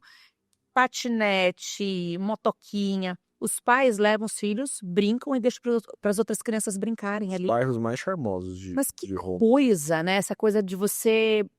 Essa empatia com outros pais, com outras crianças. Eu olhei aquilo e eu falei, eu moraria nessa praça. É uma realidade muito diferente da nossa, né? Eu acho que a gente tem que exercitar mais esse tipo de coisa na nossa própria cabeça, para conseguir entender como funciona isso lá, né? Cultura. Na vida, não tem o certo, não tem o errado. Obviamente, eu não estou falando das regras da sociedade, pelo amor de Deus, né? Mas eu acho que o grande equilíbrio nosso é como a gente entende a nossa cultura, que eu também acho muito absurdo. A pessoa mora aqui, a gente só fala mal do Brasil. Não, eu falo. E não faz nenhum tipo de contribuição. Não pode. O vinho brasileiro é ruim, mas também não experimentou. Não foi lá, não viu, não conheceu o produtor. Não entendeu o terroir, não viu as famílias, não viu o investimento. Tem que ter um certo... até para criticar, a gente precisa de conhecimento. Né? Ficar... criticar superficialmente desbravando só, falando coisas de memes e pelo amor. de mensagem do WhatsApp não funciona. Leitores de títulos, né? Tem muito por aí, né? Não dá. De legenda, não tem nem de legenda de Instagram a gente tem. Mas essa questão é de aceitação. Quando a gente aceita e compreende, a gente consegue se permitir mais e também abrir um pouco mais a cabeça. Não é, a gente vai mudar a cultura do brasileiro? Óbvio que a gente não vai mudar. Não, imagina. Mas uma das formas, como eu já disse, uma das formas da gente poder ajudar o vinho nacional é você entendendo um pouco mais, mesmo para criticar. Total, Não, e assim, a fundo mesmo, né? É o que você falou, as histórias das famílias, aquela tradição. Pô, os caras estão lá, você pega algumas vinícolas aí, já tá na 5ª, 6ª geração. Cara, isso aí é uma riqueza e é uma questão de transformação também, né? Eles produziam muito vinho do nono, aquele vinho que o pessoal tomava em casa. Cara, aí os filhos começaram a sair, entender um pouco mais o mundo. Há uma transformação também na questão do que é produzido, como é produzido. Essas novas gerações, elas vão oxigenando o processo. Então, você entender por que era ruim lá atrás, né? Por que foi melhorando. Isso é... Que a tecnologia, a própria dupla poda do Aqui Murilo, do tudo, Brasil inteiro. Você vai pra... O Brasil inteiro, hoje no Brasil inteiro. E o vinho tem muito isso, né? O vinho, ele não é um negócio, para muitas vinícolas, não é um negócio em família, ele é a família. Ele é a família inteira, né? É a história. A gente entrevistou o Juliano ontem aqui, Carraro, da Lídio. Cara, eles ficaram 15 anos até ter um saldo positivo ali. E era a família inteira. Era a família inteira ali batalhando e vindo pra São Paulo pra vender vinho na porta a porta e tal. Era a família inteira no... E isso é uma, né? A gente vai falar de outras aí, 90% das vinícolas... Mas não tô chutando totalmente o número, mas Tem muitas. é muito família, né? Hoje que você tem, por exemplo, aqui na região que a gente mora, São Paulo, o sul de Minas ali, Rio, você tem muitos investidores. Mas não é muito a realidade de outras regiões vinícolas, né? Que é essa questão mais tradicional mesmo, família, né, cara? Família tradicional italiana que vem e começou... No Sul tem muito isso, né? total, lá é isso. Família italiana, você come a comida com eles contam da história da família. Isso é incrível, cara. Isso pra mim Eu amo esse universo. Eu ainda vou gravar um especial gigantesco de vinhos do Brasil. O vinho do Brasil é bom, né? O pessoal tá tomando vinho, gente. Eu ainda vou gravar um especial inteiro de vinhos do Brasil. Faça isso, porque Quero. merece, cara. Enoturismo é uma delícia. Aqui pertinho de São Paulo tem um monte de coisa bacana. Tô escrevendo uma matéria disso, que eu quero voltar a visitar. Cada lugar gostoso, famoso para almoçar, pousadinha. A gente pega aqui, a gente tem a própria São Roque, Sim. que é 1 hora.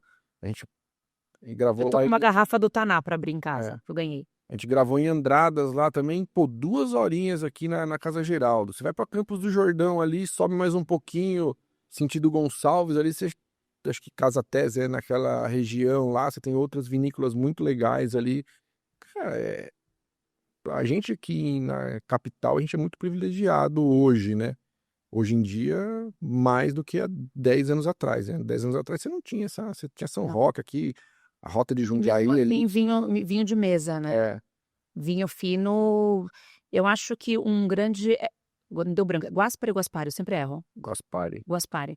Um grande... Acho que uma coisa muito importante para o nosso vinho brasileiro foi da Guaspari quando ela apareceu na capa da Decanter.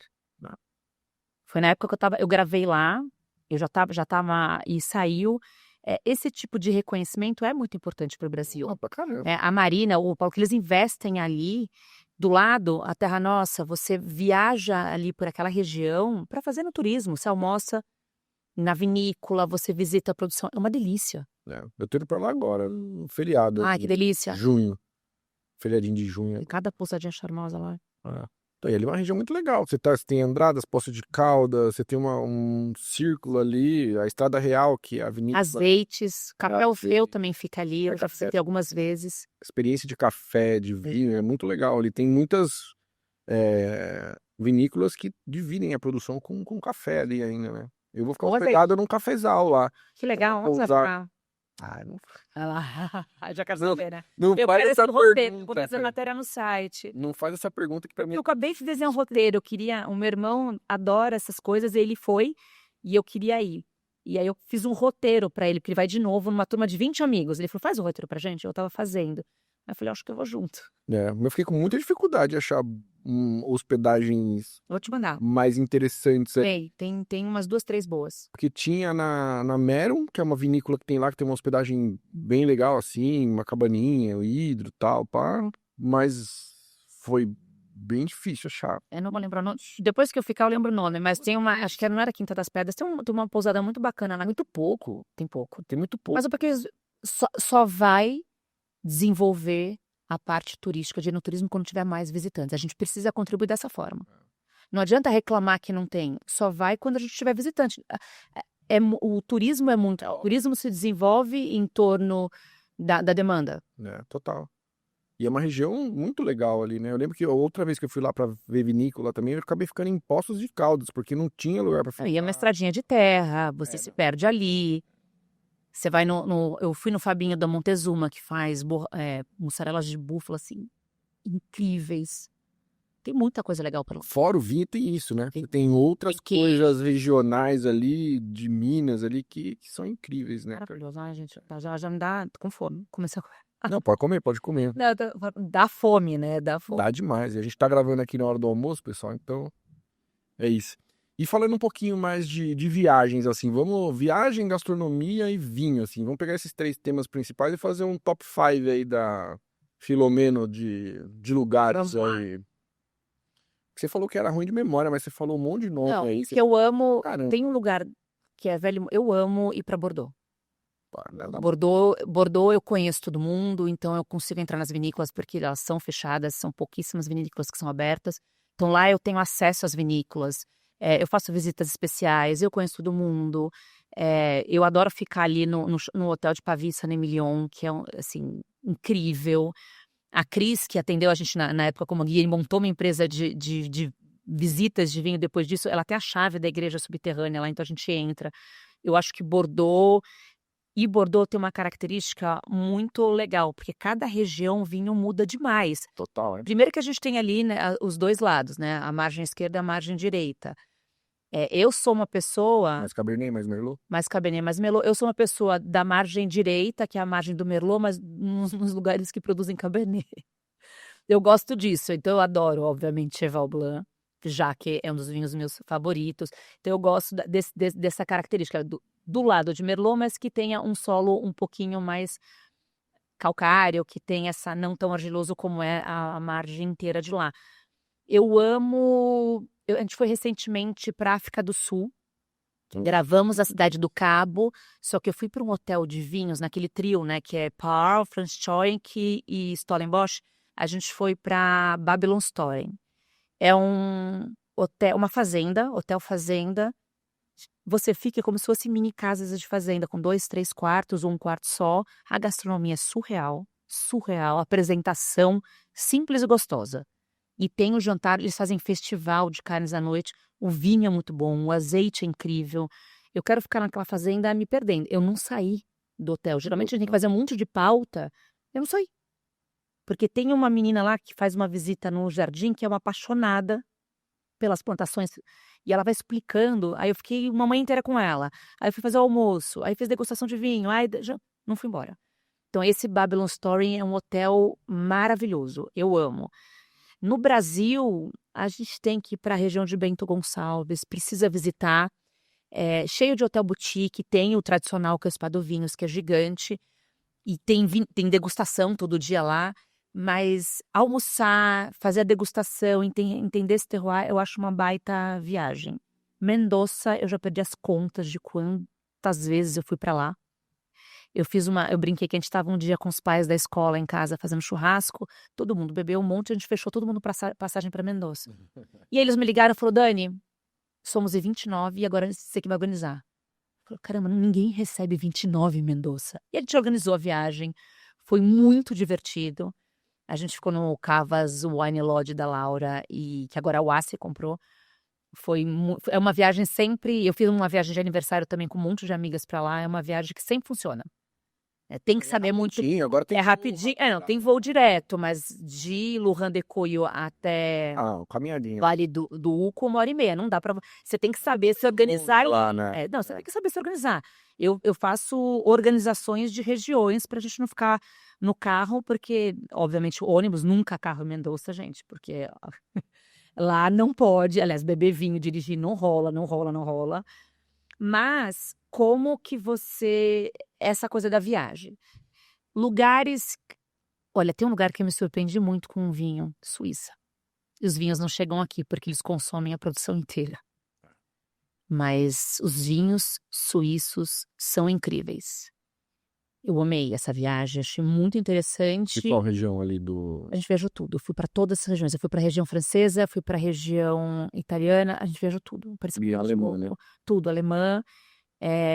Qual que é aquela região bem fria do Pinot Noir, Lu, você lembra?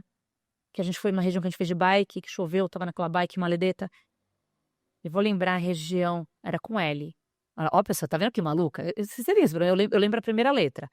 Parece que eu tô no soletrando. Esses dias atrás eu fui falar também, não lembro qual episódio que era, eu fui falar Falei, eu visitei a Suíça lá, tomei uns vinhos, era uma puta paredona, um lugar lindo, então não sei o que. Fui pro Instagram pra tentar buscar as fotos lá e lembrar. Mas eu lembro, geralmente, os lugares que eu visitei. Por isso que eu acho que, terminando, independente da viagem de vinho, é a gente aprender a viajar com mais calma. Foi por isso que eu comecei a escrever, foi por isso que eu comecei a fazer meus próprios roteiros. Uma vez eu voltei de viagem, daquelas viagens enlouquecida com os meus pais. Meu irmão morava em Londres, não queria voltar, a gente fez a Operação Resgate.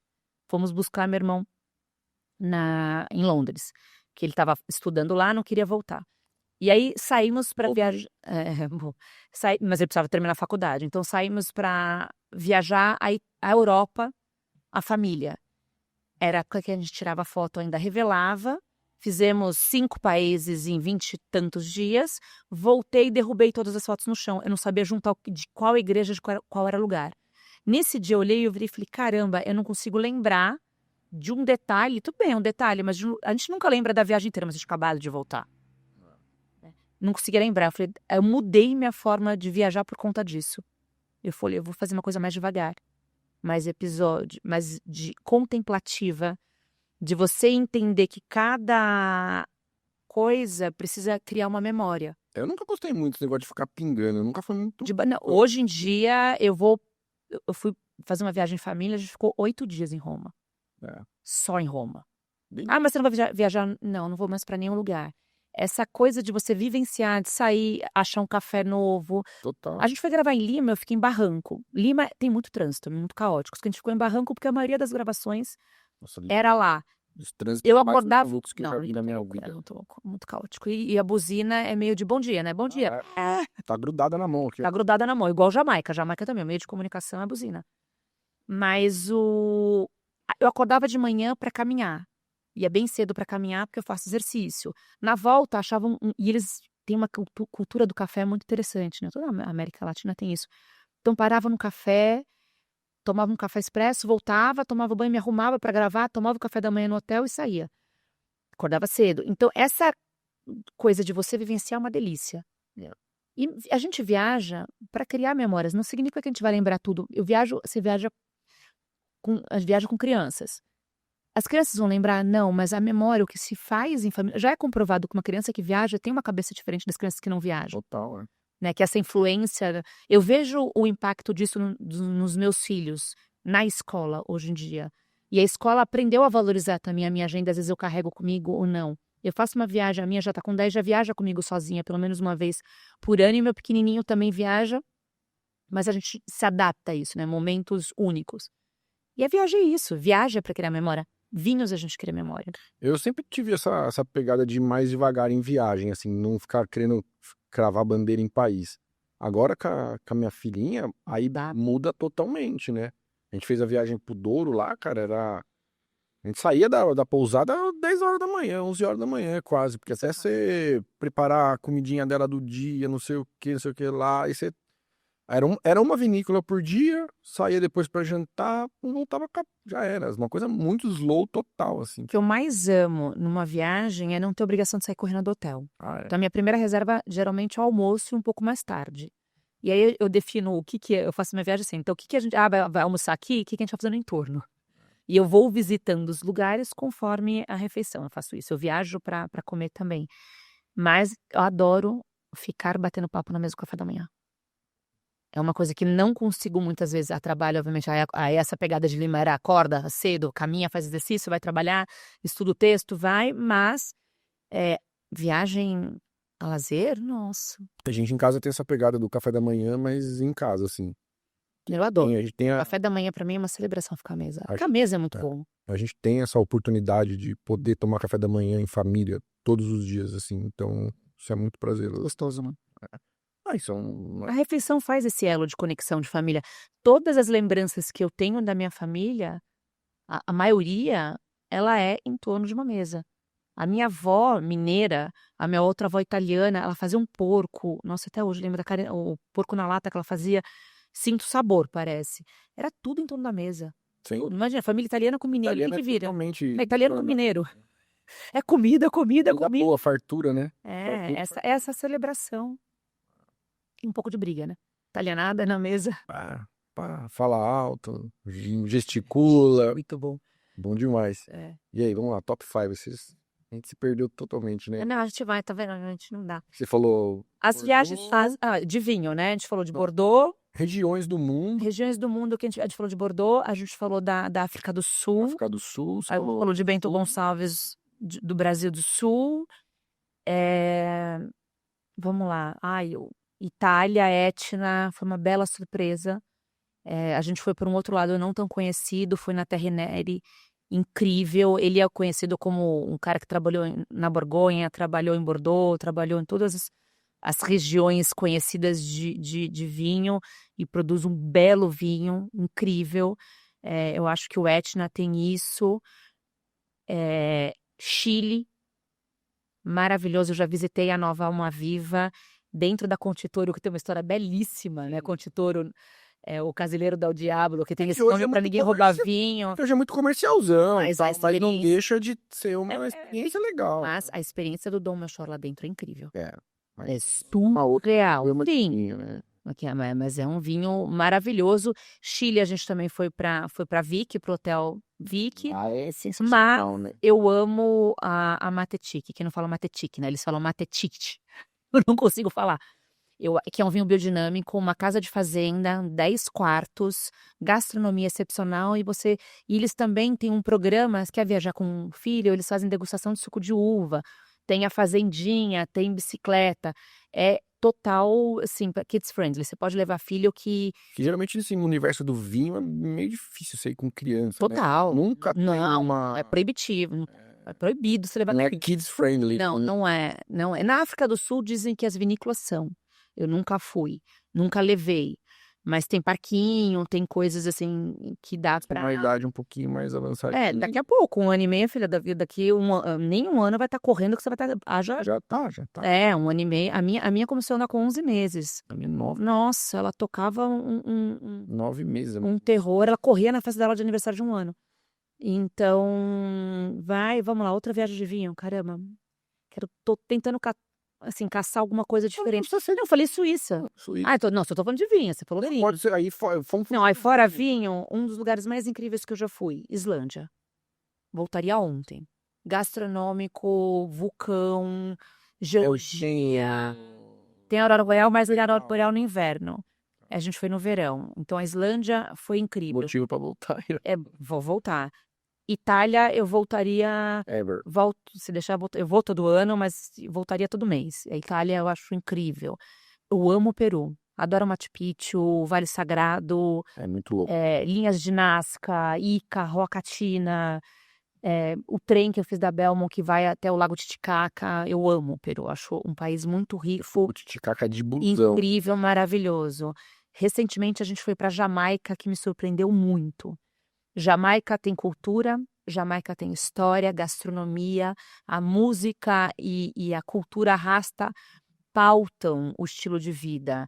É uma história muito interessante que a gente tem que ver, sim, de escravizados, essa cultura que eles têm, que impacta totalmente na gastronomia, na cultura, na religião, em tudo, mas é belíssimo, é belíssimo. A Jamaica tem que ser visitada. E o turismo, muita gente reclama, mas os jamaicanos não têm acesso à praia. Eu vi praia pública, e tem resorts também que quase fecham as praias. Mas o desenvolvimento, eu conversei com muitas pessoas de lá.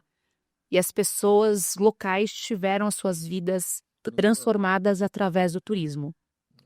Então, eu achei muito interessante a Jamaica, o Caribe inteiro, né? O mergulho. Eu amo. No Brasil, Fernando de Noronha, para mim, para mergulhar, um dos lugares mais incríveis, para visitar Lençóis Maranhenses. É obrigação a gente visitar os Lençóis Maranhenses. É uma lista, né? Lençóis Maranhenses, os Cânions do Sul, a Chapada dos Veadeiros. A gente tem que ir recentemente eu fui para o Piauí.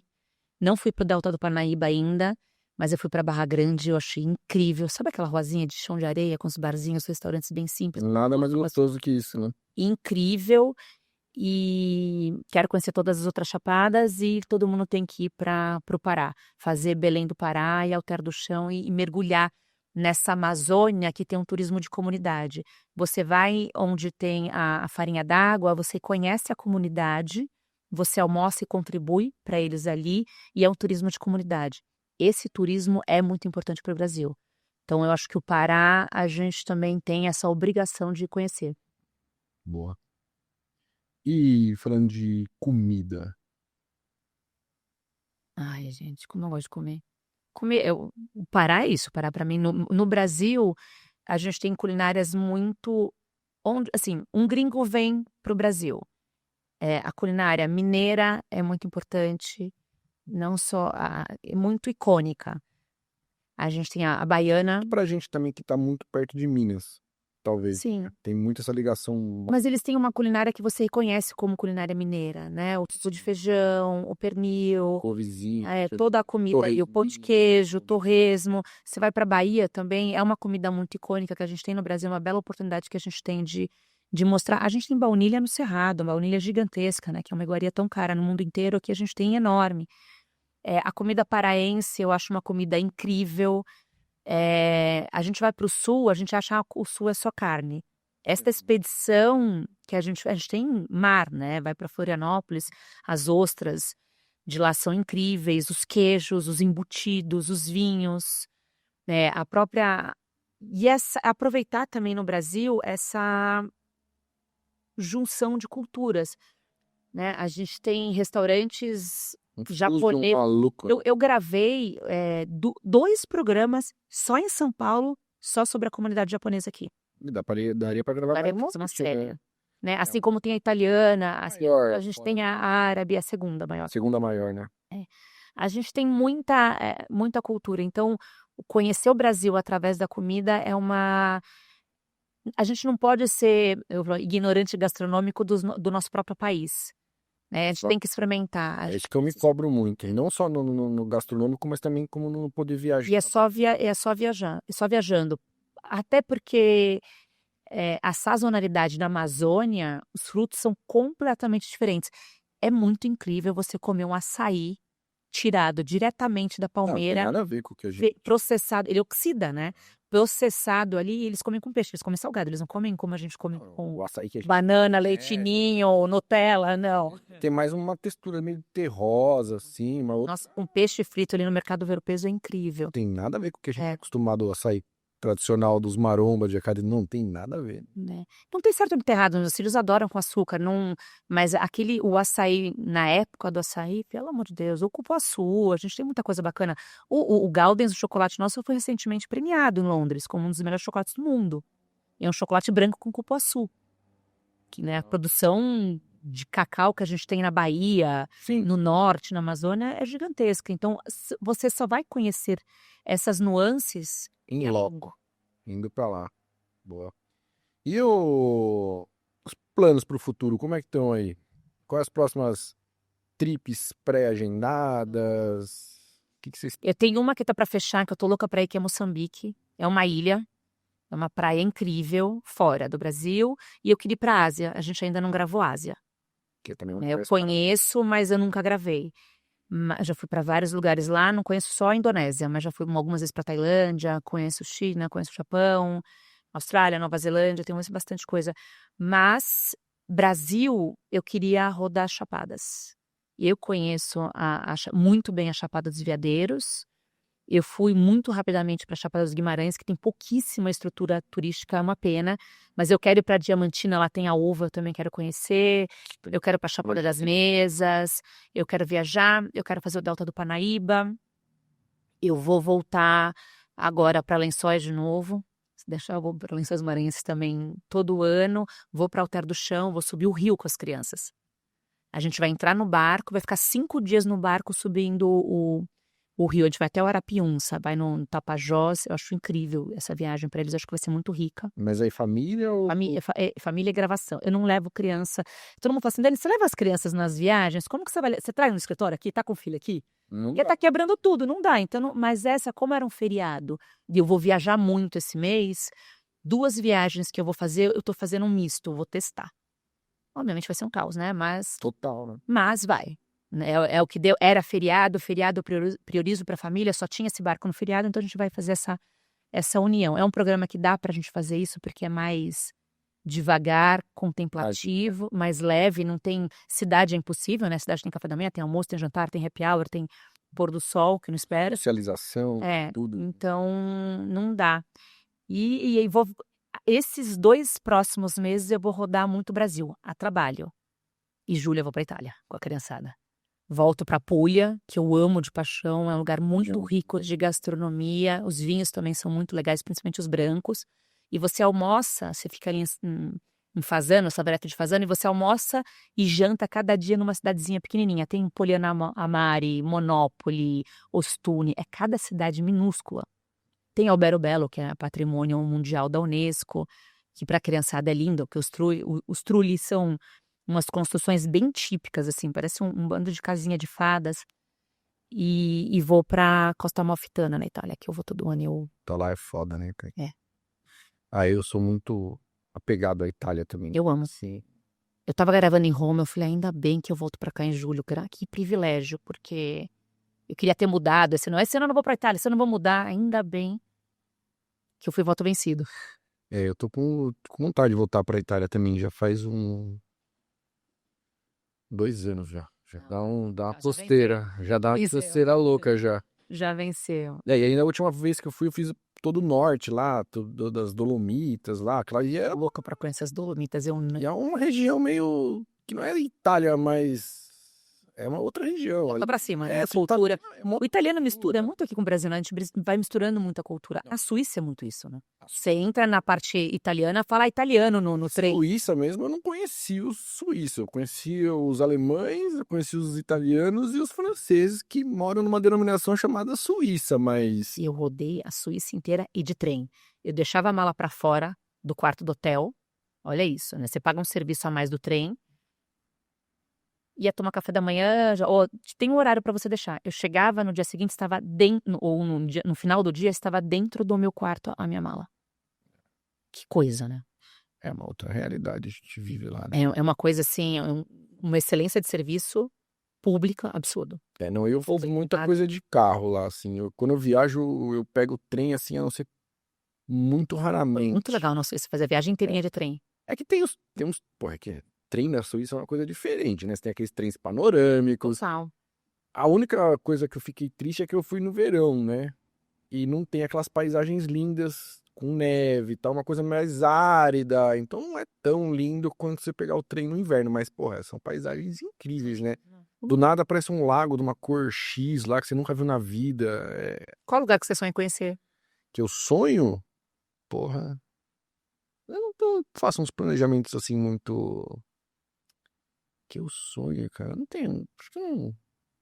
Fora do Brasil, eu quero conhecer a Indonésia e o Butão. Fazer as caminhadas ali.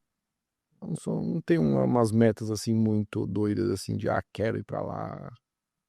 Eu vivo com lista. Eu tenho lista de restaurante, eu tenho lista de vinícola, eu tenho lista de destino, eu tenho lista no Brasil.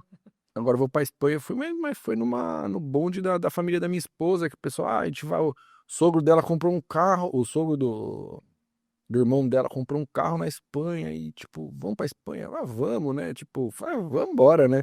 Não conheço a Espanha ainda, vamos lá. Mas não tem por mim, eu gostaria de voltar e conhecer algumas regiões da França que eu não conheço.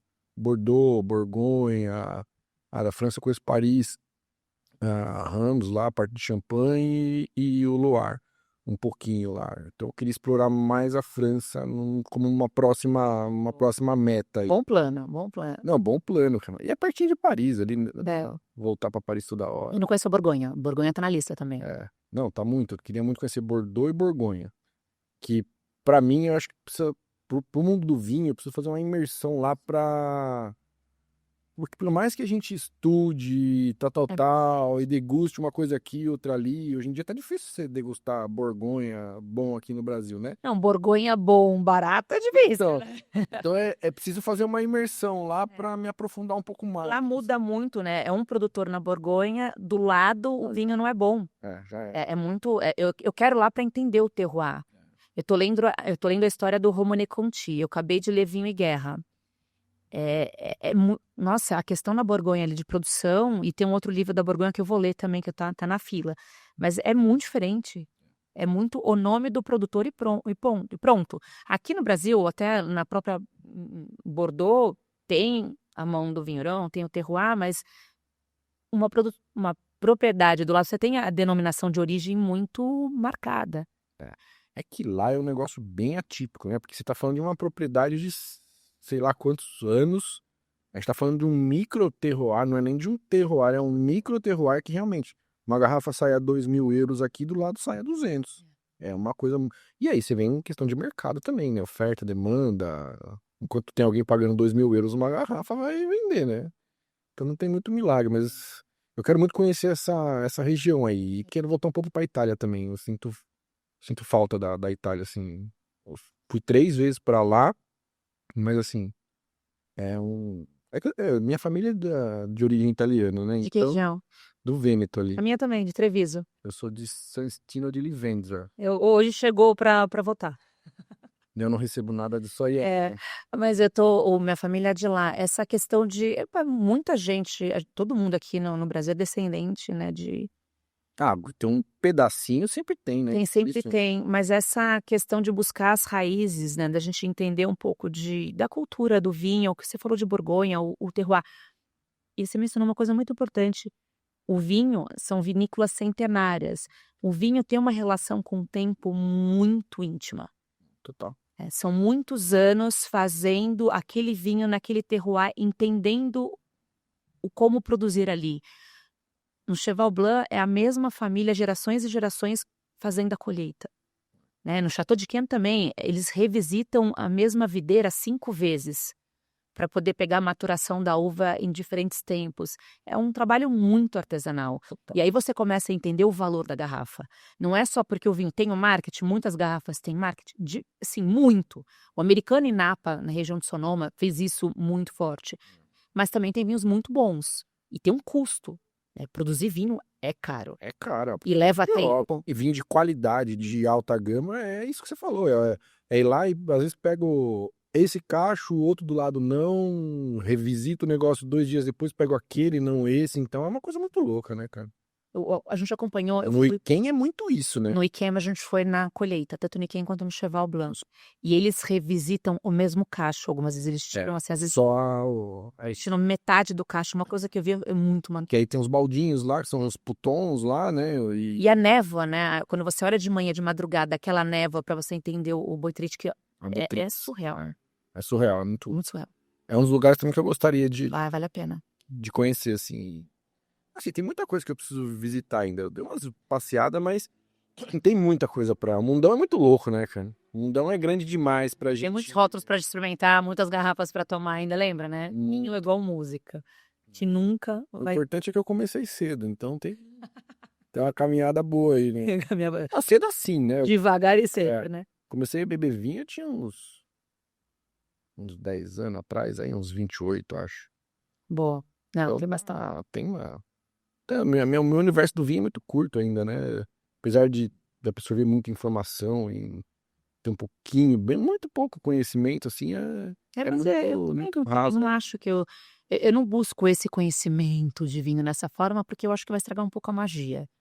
E aí eu não quero virar de forma nenhuma, me formar e virar uma enochata de ficar, em vez de estar aqui com você degustando vinho, esse vinho eu não gosto, esse vinho tem acidez. O conhecimento técnico que eu queria, eu já busquei. Que é para eu conseguir entender e analisar um vinho corretamente.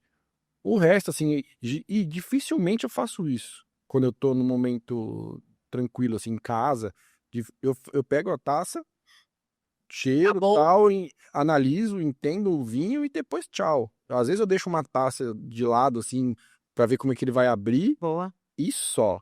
E com os brasileiros é muito interessante fazer isso.